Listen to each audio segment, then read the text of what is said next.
Hey, Joseph here with American Trade Masters. Today we're in a real small kitchen. We're doing a little tune-up. The customer didn't want to go through the expense of remodeling, so these cabinets were built in the 30s. They go all the way to the ceiling. They're probably solid wood and plywood, so they're built really well. They're probably built on the job site. But anyway, so we're doing a little tune-up, and I thought I'd show you a few tricks of the trade. First off, on the drawers, these drawers can get quite sticky. I already tuned these up. I'll show you how I did it. Basically, in the old days, they didn't have any hardware, so what they did was they made a solid wood runner down the center of the drawer, and then they cut a notch right here, and they made their tolerances pretty close.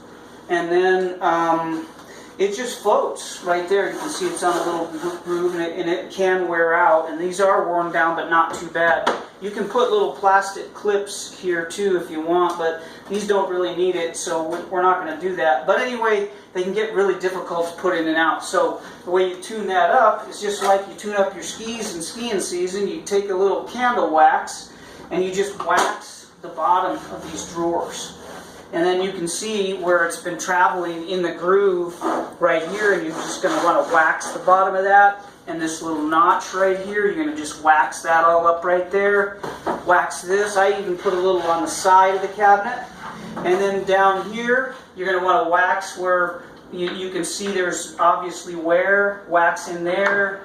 And then wax this runner real good on the up and down. Also, to strengthen the drawer, I went ahead and added some screws into these drawer sides to make them strong enough. And now that I got that all tuned up, everything like that, it's running pretty smooth. That's not too bad. You just have to just do that periodically. The other thing about the old school cabinets is they have this groove right here, and they use an inset hinge. We're changing out the hinges today, but this inset groove right here creates issues, especially after they've been painted a few times. You'll notice this one right here, it kind of rubs. See how that rubs real bad? And so to cure that, what we did, I'll show you this door right here, is we just ran it on the table saw right here, and we increased this depth. It was 3/8, now it's 5/8. It doesn't have to be that close, so we just did a 5/8 run. You can do this on a table saw or maybe even a router table. You can set up a router table, that'd probably be better. We just had that today. And so then the other thing, when you're trying to take these old hinges off, you don't want to destroy the doors or the face frame. So I'll show you the technique that I use. Basically, you'll get a flat tip screwdriver. Most of them are flathead, and make sure it's a little bit smaller than the screw. And then what you do is, it's all covered in paint, so you got to clean it out. So you just tap on it right where the groove is until you can see the groove. Once you see the groove, then you clean it out a little bit, and then you just back it out ever so slightly, like this. So you clean it out, and then it comes right out. And you can see I already did these, and to speed things up, what we'll do once we get the screw broke loose, then we'll come in with the cordless, and we'll start removing these screws.